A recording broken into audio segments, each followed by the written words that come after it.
Besides, I'm gonna be shaving, but we got here. Actually, can I? Dizzle. Yay! YouTube interview. My best friend now for a year. Coming up to be a year. Coming up to be about a year, yes. Yes. Yes, sir. We've been through a lot of hell back and forth. Oh, yes, we have. So, how did we meet, Dizzle? Oh yeah, let me put this hat on since this one wants to make fun of my hair. We met on an app called BIGO. Right.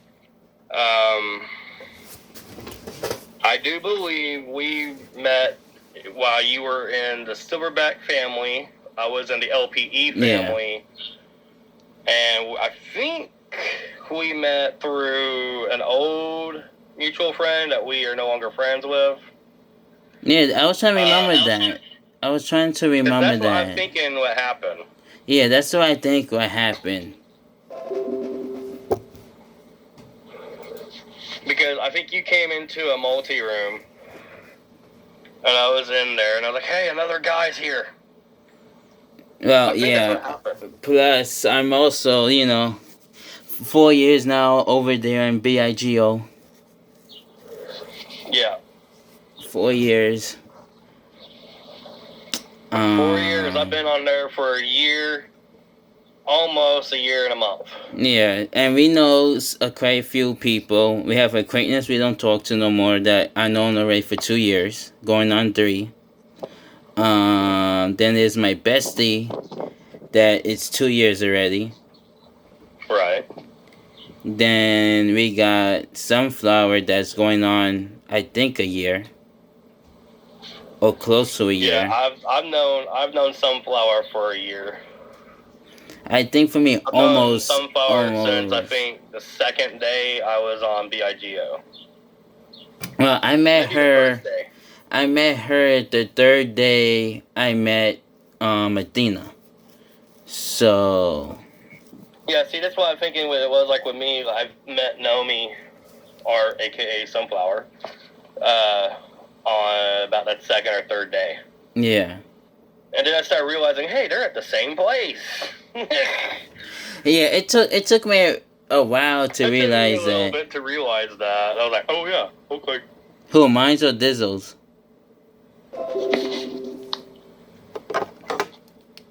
What?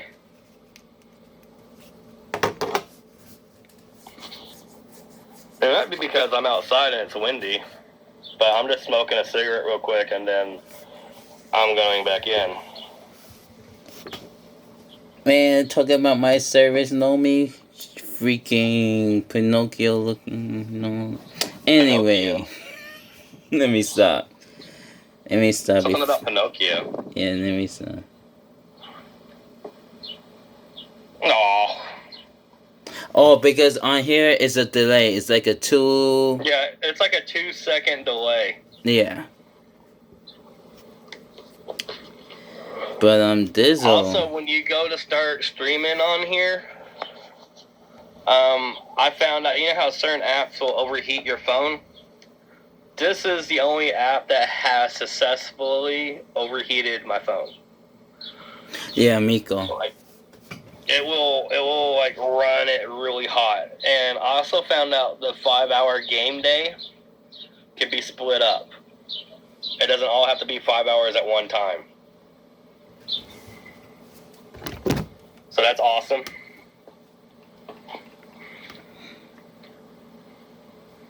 Trap! Yo. You're the interviewer. I know, it's unlocking my phone. We ready? Are we ready to do this? Are we ready to trash it? No, let me stop. Oh, I could trash about some people. Oh, I know you could. I thought that's what we were gonna do anyway. Oh yeah, not right now. Right now, we're just gonna talk about us. How our friendship became more. How first it became distant, and then it got closer. Yeah, more closer. Yeah. So I want to say, if I remember right, it's close to. You want to maybe say July time? Yeah, July time. You were going through some stuff. Yes. A bunch of crazy stuff. Yeah, a bunch of crazy stuff, and it was like being around you at that point was a little hard because one, I really didn't know what was going on until later on, once we found out what actually happened to you while you wasn't around.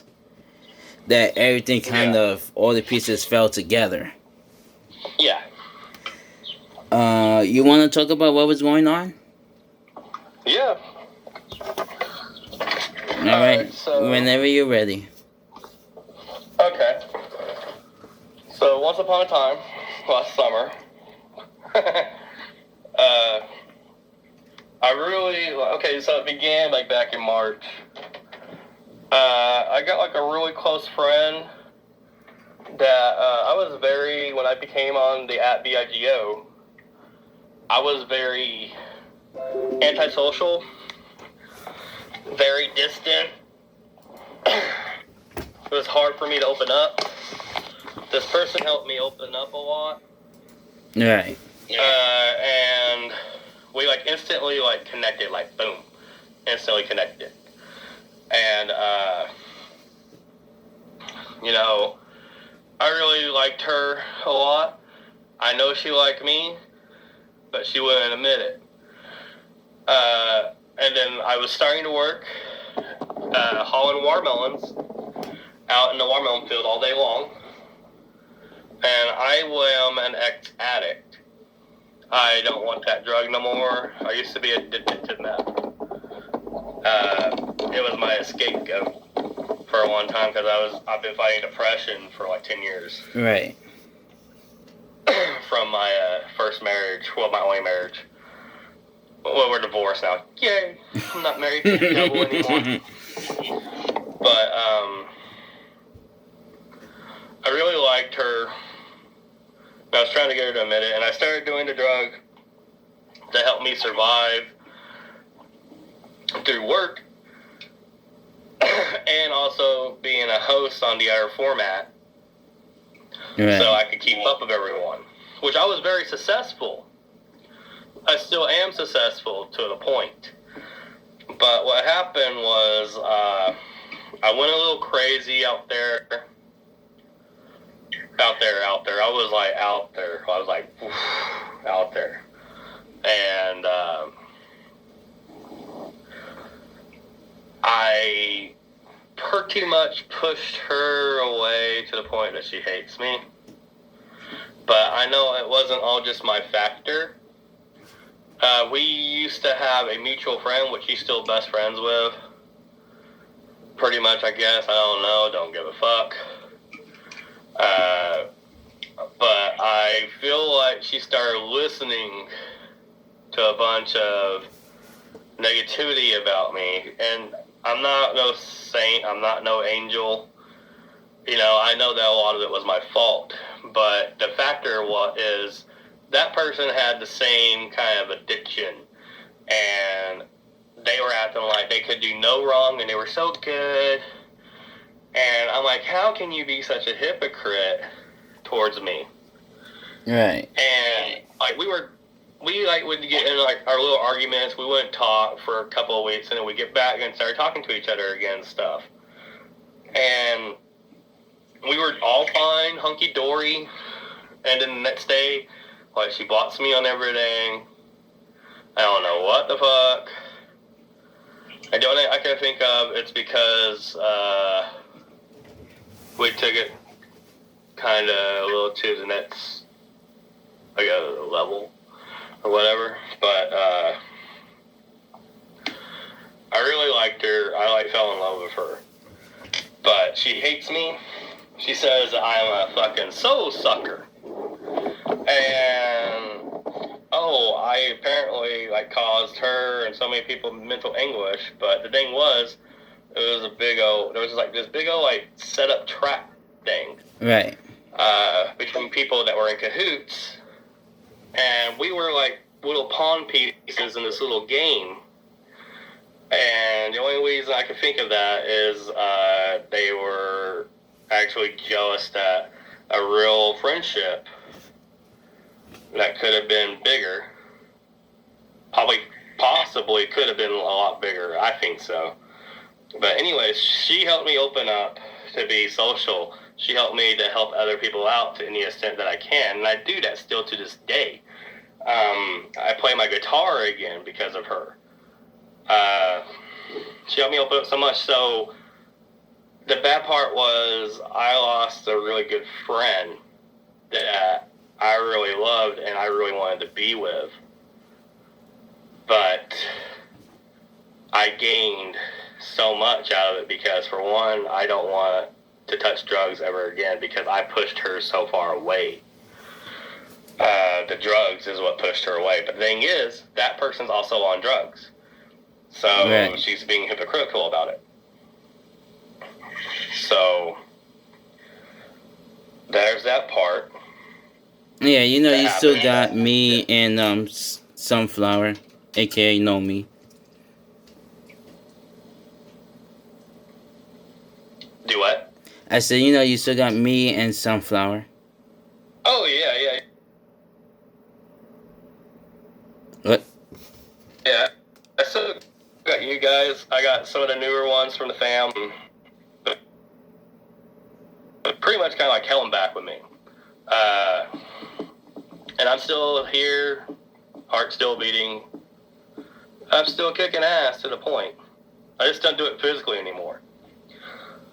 Right. Yeah. We know about that, which I will get into that in a minute. So come on, Mr. Interviewer Trap King. So, what do you have? I'm trying to think how to put this. Alright. And the reason why that was the reason why, you know, you was on the drugs, so I separated myself from you. Because I didn't like how you was becoming. What?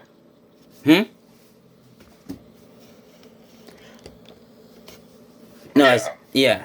I didn't like how you was becoming, and then you were. We got closer because.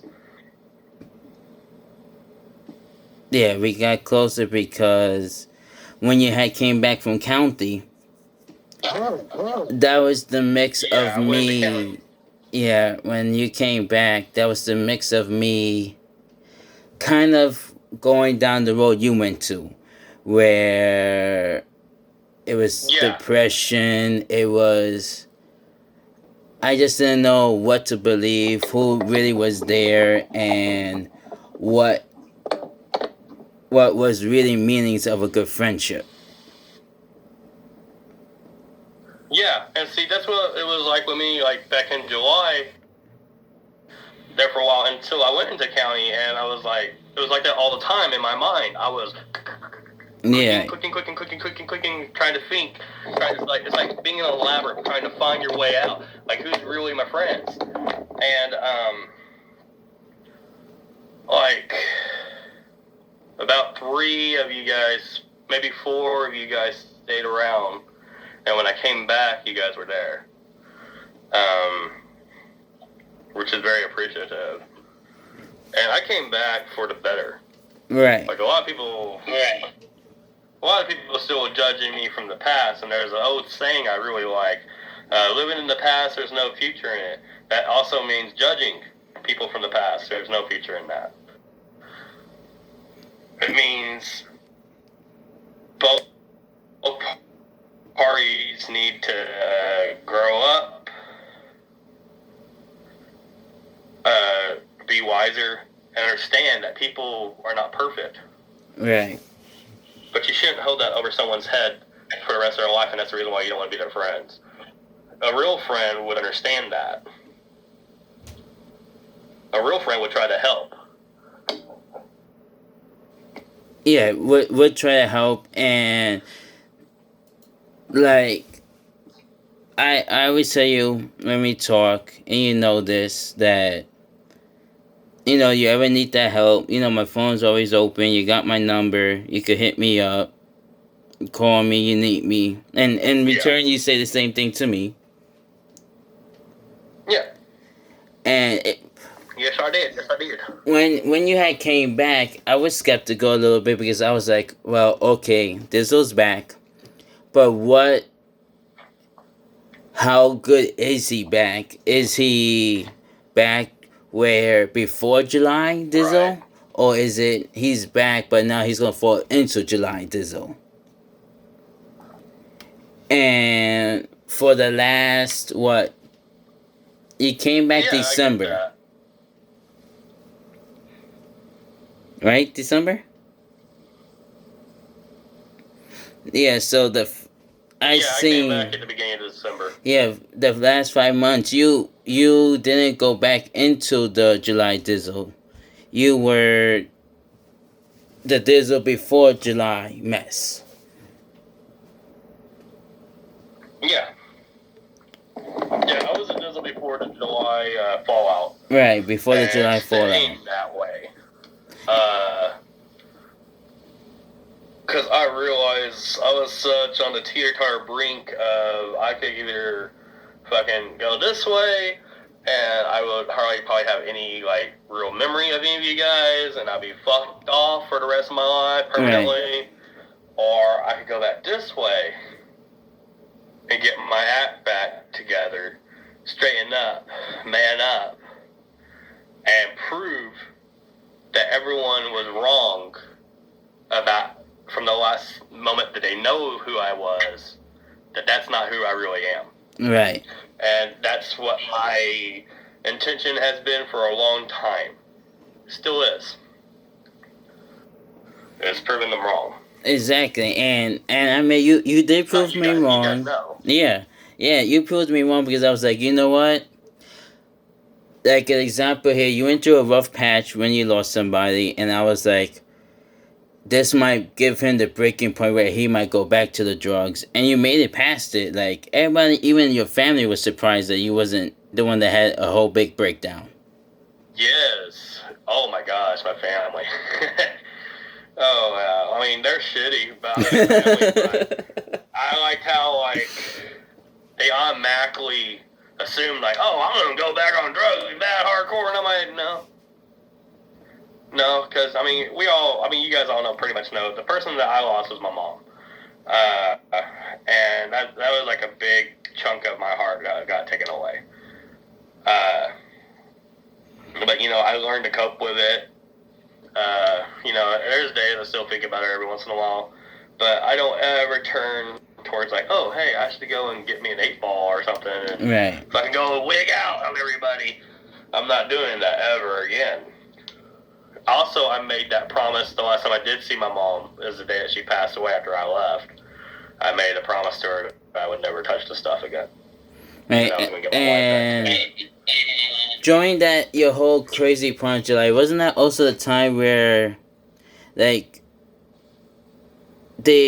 know you said you came out, but wasn't that also the time where they had to take her out the house because she fell or something? I'm trying to remember what it was that when you had came home from work. That happened so I was on drugs. Okay, the whole process of that was I started doing the drugs back in May, and I went I call them benders. Yeah. Every year I used to go on that bender, but that bender could last a month or summertime. This bender was the biggest bender I've ever been on, and it was the summertime in a long time. It was the biggest bender I ever had. But what happened was, I was working every day. I was also working on BIGO every day. My mom was totally fine. I'll wait until it was September 1st. I worked until September 10th out in the field. September 1st, she was acting a little funky, and I was like, well, when I come back home, we should call to get you a ride to go see the doctor. And she's like, yeah, okay. And 2 more days later, she was fine the next day. I stay in the living room with her, make sure she eats. I always took care of my mom like that.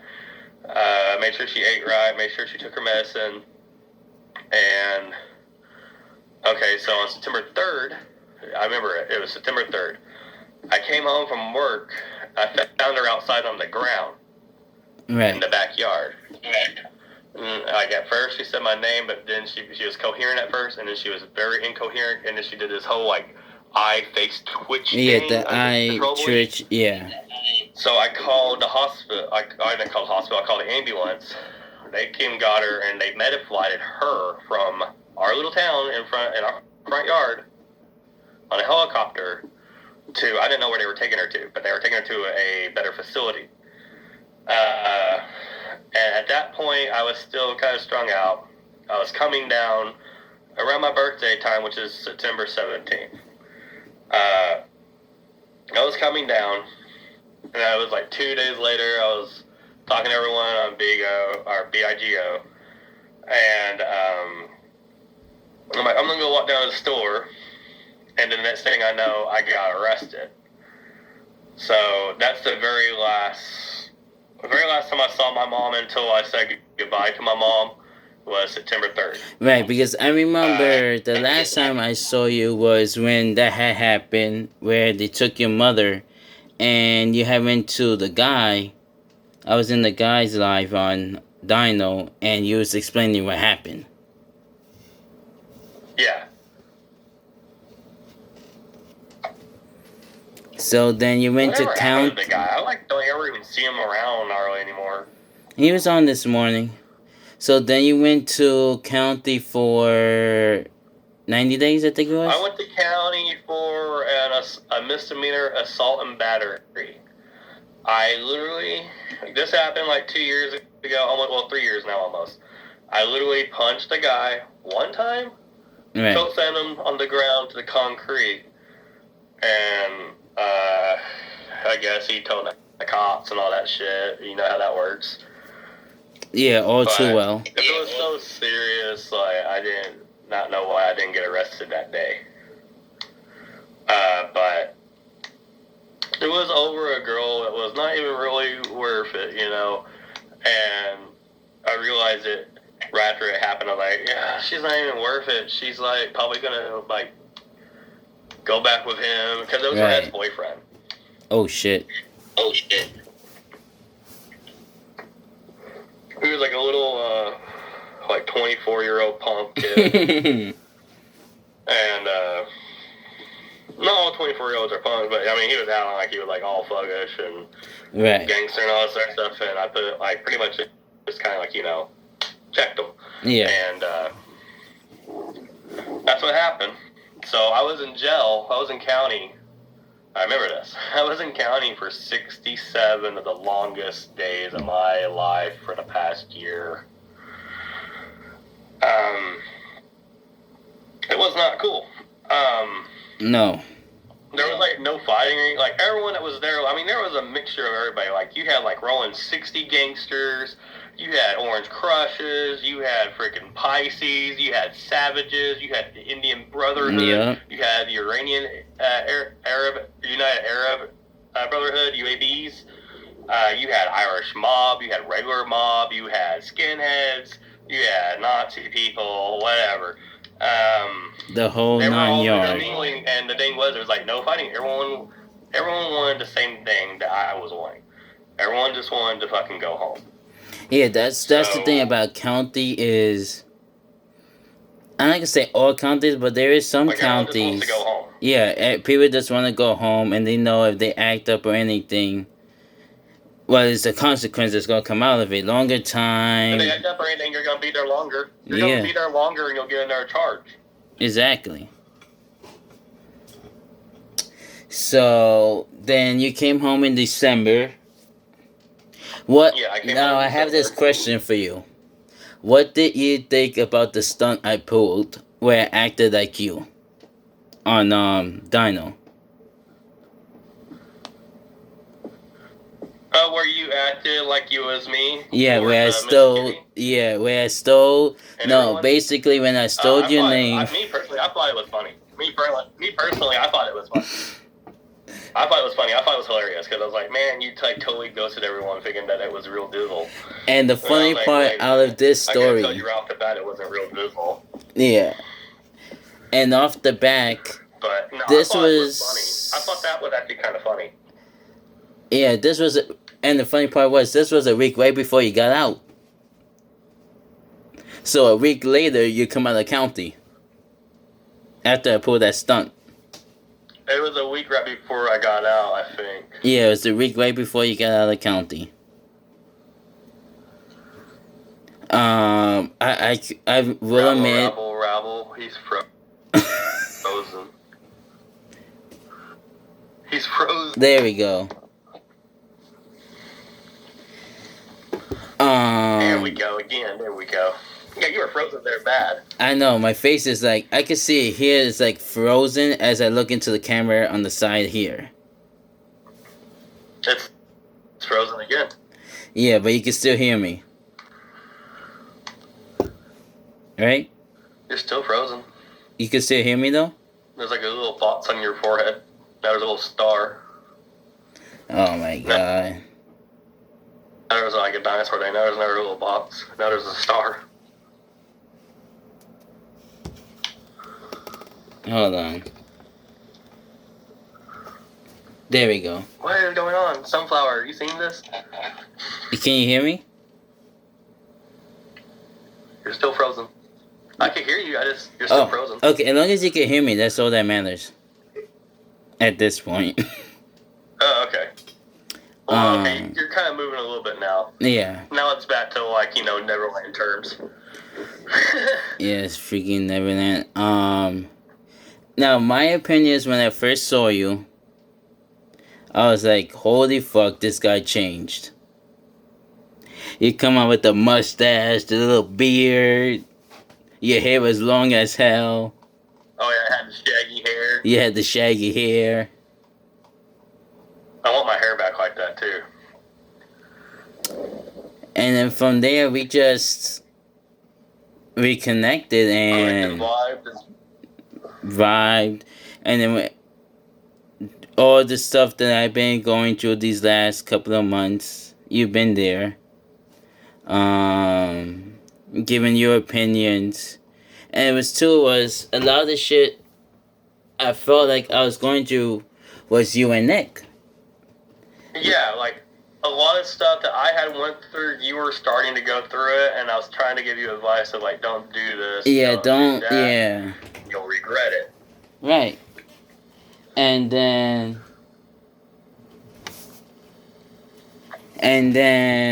where I was going with this.